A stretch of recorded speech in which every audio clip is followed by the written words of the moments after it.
After my sister's wedding and her move to another city, I found myself alone with my mom in the house. While I'd always been thankful for the way she raised me, her recent actions had left me feeling frustrated. Despite all the financial support I gave her, she started pushing me away, and it stung. What made it worse was that I knew Lily and her husband were somehow behind this decision. I couldn't help but resent them and made a silent vow to make them regret it. My name is Samantha. At 27 years old, life had become a delicate balance of responsibility and resentment. My father passed away a few years ago, and my older sister Lily, who's 9 years older than me, got married and moved out. That left just me and Mom. Honestly, living with her hadn't been easy. Once I started working, she quit her part-time job and opted for a more laid-back life at home. It didn't take long before I felt like her personal servant. Every day, it was something new. Sam, is dinner ready yet? Or, can you send me $300 this month? The list of requests seemed endless. People told me I should just move out if I wasn't happy, and I'd thought about it often. But after Dad passed, she was alone, and Lily made it clear she and David weren't going to take her in. As much as I resented it, I couldn't just walk away. Still, there were limits to what I could put up with. Today, I finally snapped. Mom, did you take money from my wallet again? I blurted, unable to hold back my frustration. What an awful thing to accuse me of, she huffed. I just needed some new clothes. I borrowed it, that's all. Borrowed? You never pay me back. Can you at least ask before taking my money? Her face twisted with irritation. Do you even realize who you have to thank for everything you have? I raised you. You're so ungrateful. I exhaled sharply, trying to stay calm. I know, Mom, I owe you. But that doesn't mean you can just take from me whenever you want. It's only fair for you to help out now that you're not working, and I'm covering all the bills. It's just a few $100s. But every time I tried to set a boundary, she'd throw the same line at me. I raised you. You owe me. It always left me speechless. Truth is, I made a good salary. If I gave her a decent amount each month, it wouldn't break me. But something inside me refused to let this cycle continue. Then, one evening, everything changed. After a long day at work, I came home to an unexpected sight. Lily and David sitting in my living room. I hadn't seen them since Dad's funeral, and we hadn't kept in touch since. Hey, Samantha, it's been a while. Still got that sour attitude, huh? Lily smirked, and the old sting of her insults hit me like a wave. She'd always belittled me, and it looked like marriage hadn't changed that. Why are you here? I asked, arms crossed. Lily shrugged. Do I need a reason to visit Mom? I clenched my jaw. This isn't Dad's house anymore. I'm the one paying rent here. Lily waved her hand dismissively. Don't be so uptight. We're finally all together again as a family. Before I could respond, David spoke up. Honestly, Sam, with that attitude, you'll never get married. I held my tongue. This was exactly why I kept my distance from them. Then my mother, sweet yet firm, chimed in. Actually, Samantha, I've been thinking, maybe it's time you move out. I froze. What? She smiled. Lily and David are planning to start a family, and I think I'd like to go live with them for a while. They suggested it. My chest tightened. So, you want me to move out so you can go live with them, after everything I've done for you? She showed no hesitation. You'll be fine. You're independent now. That was it. I couldn't take it anymore. I let out a humorless laugh, the absurdity of it all finally hitting me. All right, I said, grabbing my coat. You want me out? Fine, but just so you know, I've been paying all the rent and bills. The lease is in my name, so when I move out, you'll be on your own. The shock on their faces was priceless. Wait, what? My mom stammered. I shrugged. Guess you'll have to find somewhere else to live. Maybe Lily and David will take you in after all. Lily's mouth opened, then snapped shut. David suddenly found the floor very interesting. I walked out that night, leaving them in stunned silence. For the first time in a long time, I felt free. Did I feel guilty? Not at all. It was clear that David, just like Lily, didn't understand me at all. As I retreated to my room after dinner, I couldn't help but notice how cheerful my mom seemed, chatting away with Lily like nothing had happened. It was clear they'd been gossiping about me. Since that day, Lily and David had started visiting my apartment more frequently, and something else that bothered me, they acted like they were at home. Hey, Lily, what's the deal? This is my place. You know, I finally snapped. What about it? You're so annoying. What's your problem? She shot back. I'm here because I care about Mom, and I want to visit her, I said, irritation bubbling up. You didn't reach out even once since Dad's funeral, she retorted. That's none of your business, I replied, feeling my anger flare. I was starving, but more than that, I was furious. Why were they lounging around like they owned the place? I want a delicious cake. Samantha, buy me one, David suddenly ordered. Without missing a beat, my mother joined in. You just got back from work, right? You're free. Hurry up and go buy us a cake, you lazy girl. David, who had once done everything in his power to avoid my mother, was now getting along with her just fine. And Lily, as usual, carried herself with that, I'm the eldest, and David's my husband, so it's only natural for us to take charge attitude. I didn't know exactly what they were up to, but I was certain it wasn't anything good. Several days passed before their plan finally became clear. Samantha, I've had enough of living with you, my mother announced out of nowhere. I've decided to move in with Lily and David. I blinked, dumbfounded. What do you mean by that? I can't stand living with someone as slow, lazy, and unattractive as you anymore. I'm moving in with them, she said, as if it was no big deal.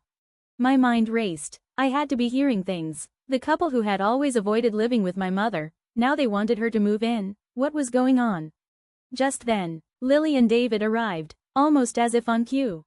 Lily, what's going on? You've always said you'd never live with Mom. What's changed? I asked, trying to make sense of it. Lily looked down at me with that smug, superior smile I knew all too well. It's only natural for the eldest daughter to live with her mother, don't you think? Don't tell me you have a problem with that. No, that's not what I'm saying, but if Mom's moving in with you, that's fine, I guess, I said, my voice sharp with suspicion. David, who'd previously rejected the idea of living with Mom, now seemed on board with the whole plan. I couldn't believe it, they were all playing me. Why the sudden change? I asked, narrowing my eyes. You're so annoying. Mom's already decided to live with us, and we don't need you anymore. Just leave, Lily snapped.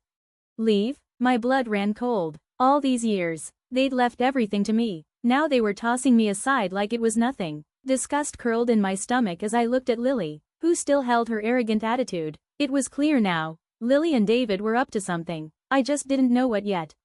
But no matter how much my mother's sharp words stung, I couldn't ignore that she was still my only parent. I decided to confront her. Mom, something's going on, isn't it? Lily and David never contacted us before this. Before I could continue, she cut me off. What are you talking about? If anyone's acting strange here, it's you, she shot back. I blinked, stunned. Huh? What do you mean? Those who just leech off their parents should just leave, she said casually, as if it was the most obvious thing in the world. That was it. All the years of supporting her, all the effort, the sacrifices, gone in an instant. She had the audacity to say that to me? But no matter how hurt I was, I knew this was the moment I'd been waiting for, the moment they would get what was coming to them. I'll leave right now, I said, my voice ice cold, meeting each of their eyes. They exchanged smug looks, like they had won some victory. Finally, you're leaving, Lily said with a smile. Mom must be so happy, David added with a chuckle. Oh, I truly am, my mother beamed. Now I can live with Lily and David. I'll be living the good life from now on. Thank you, Lily, David said, grinning at her. Thank you too, David, my mother chimed in, her voice dripping with delight. They continued their trivial conversation, patting each other on the back like they had just accomplished something monumental. It was all I could do to hold back a laugh, but I couldn't let them see that I wasn't fazed. No, I had a plan. I needed to stay calm for now. From that day forward, Lily and David practically lived in my apartment, as if I had never existed. It didn't bother me, though. In fact, it made things easier. While they acted like I was invisible, I was quietly preparing to leave. A week later, moving day arrived. I walked into the living room, where Lily was waiting, smirking. Today's the day we part ways, Samantha. We'll take care of Mom from now on, so you don't have to worry. Thanks, I replied, my voice as calm as ever. I'm leaving Mom in your capable hands.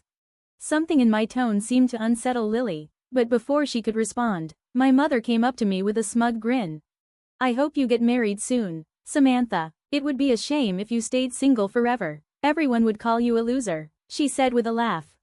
David joined in, chuckling at my expense, while Lily tried to stifle her own laughter. I met their mockery with an unwavering calm. That's true. From now on, I'm living for myself. I don't have to take care of you anymore, right? My mother's face twisted with anger. Just shut up and get out. I never asked you to look after me. I shrugged. I was leaving anyway. Ding dong. Oh, looks like they're here, I said, turning toward the door. The movers I'd scheduled arrived, ready to take my things. As they began carrying out my belongings, I pointed toward the living room. Oh, and please move all the appliances and furniture in these rooms too. The three of them looked utterly dumbfounded. Wait, what? They gasped in unison. The TV, the fridge, the microwave, the cleaning robot, the sofa, the dining table, the bed, everything, I said, smiling as I watched their faces fall. I continued, giving the movers clear instructions. My mother, finally snapping, couldn't hold back anymore. What are you thinking? Stop this immediately, she yelled. I turned to her, unfazed. What do you mean? Am I doing something strange? Don't play dumb. Taking all the appliances and furniture from this house? Have you lost your mind? She demanded. David, whose face was as red as a tomato, stormed up to me with a look of aggression. Yo, listen to Mom. How do you expect us to live without any furniture or appliances? You don't have the right to take everything. Leave it here and just go. My mother and Lily squawked in front of me, completely losing their composure. I took a deep breath and smirked. It was time to clarify the situation. Are you getting the wrong idea or something? I asked. Everything in this apartment, appliances, furniture, the apartment itself, belongs to me. David sneered. This is Mom's place, right? Don't mess with me. All the furniture and appliances were bought using Dad's inheritance, weren't they? I knew it. He was an idiot, just as I had anticipated. He misunderstood everything. He believed that my mother had been financing this apartment and assumed she had received a large inheritance from my father. That must have been the reason they so eagerly moved in with her. Lily, I said, turning to my sister, aren't you misunderstanding something here? I bought everything in this apartment. I've been giving Mom a monthly support of $2,200. Their faces froze. Those losses you're talking about? You just wanted to live with Mom, didn't you? You thought you'd inherit Dad's money one day, huh? I added. David scoffed. What are you talking about? Mom used up all of Dad's inheritance a long time ago. I could see Lily's confidence crack, her face draining of color as she nervously glanced at our mother, who was now looking down, her face pale. Mom, please explain, I demanded. You told us you bought all the appliances here. Well, I was just trying to look good, my mother mumbled, her voice small. What do you mean by that? Lily snapped, growing angrier. We only moved in with you because we thought there was an inheritance from Dad. If there's no inheritance, then what's the point of living together? Wait, what are you saying? My mother stammered. Didn't you say you'd take care of me because you're the eldest daughter? Lily folded her arms, now fully defensive. I was just trying to be nice. I lied so we could live together. The realization that there was no inheritance hit Lily like a ton of bricks. Her fury was palpable. Meanwhile, my mother was shaken by the realization that the kindness her daughter and son-in-law had shown was a lie. What a hopeless family. My mother should have suspected something when Lily and David, who hadn't been in touch for years, suddenly proposed living together. If Lily had been paying attention, she would have known long ago that there was no money left from Dad. As I watched them crumble, David suddenly had an idea. I've got it. It would be great if Samantha could live with us again. Immediately, my mother and Lily perked up. That's right, Samantha, you should live with us after all, my mother pleaded, her tone desperate. Yes, Samantha, I really do need you, Lily added. Seeing their drastic shift in attitude, their desperation for convenience, I dismissed them with one final cold remark.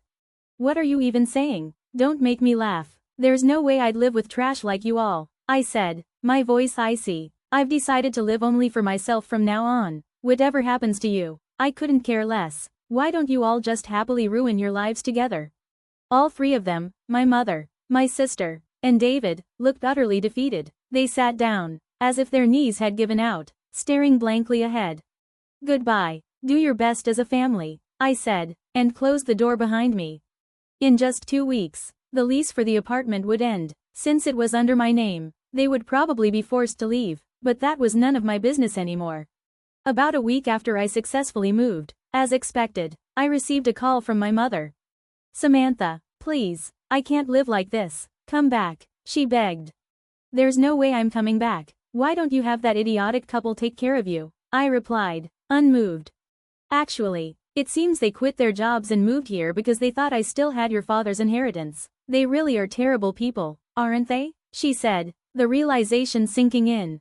I scoffed. I don't even feel like helping anymore. I'm not interested in a family that only thinks about money. But Samantha, all I have is you. Mom, I'm busy. Can I hang up now? Please, Samantha, help. I ended the call before she could finish and blocked her number. I no longer felt the urge to help my mother, especially not now.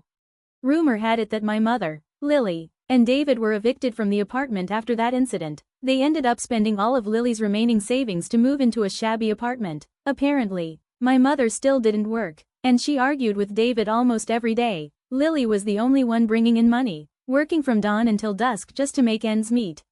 As for me, after distancing myself from them, I was able to save more money and use it for my own needs. After all the sacrifices I had made in the past, I was finally free to lead a life that made me happy. I had walked away from a life of being used, manipulated, and taken for granted. It wasn't easy, and I won't pretend I didn't hesitate, but in the end, choosing myself was the best decision I ever made. Now, I want to hear from you. Have you ever been in a situation where people only cared about what they could take from you? Have you ever been the one who always gave, always sacrificed, only to be discarded the moment you set boundaries? Share your thoughts in the comments. Let me know if you've ever faced something similar. Your words might help someone else find the courage to stand up for themselves just like I did. If you were in my shoes, what would you have done? Would you have walked away sooner? Would you have confronted them differently? Or do you think there was another way to handle it? Tell me how you see it. I want to know how you would have handled a family that only cared when they thought money was involved. And if you have any advice for someone struggling to break free from toxic family dynamics, drop it in the comments below. Sometimes a few words of wisdom from someone who has been through it can be life-changing. Most importantly, I hope my story serves as a reminder, you don't owe anyone your peace, your happiness, or your financial stability just because they're family. You deserve to be treated with respect. You deserve relationships that are based on love, not obligation or guilt. If you're stuck in a situation where people only value you for what you can give, I want you to know that it's okay to walk away. It's okay to choose yourself. And when you do, you might just find the freedom and happiness that you've been denied for so long.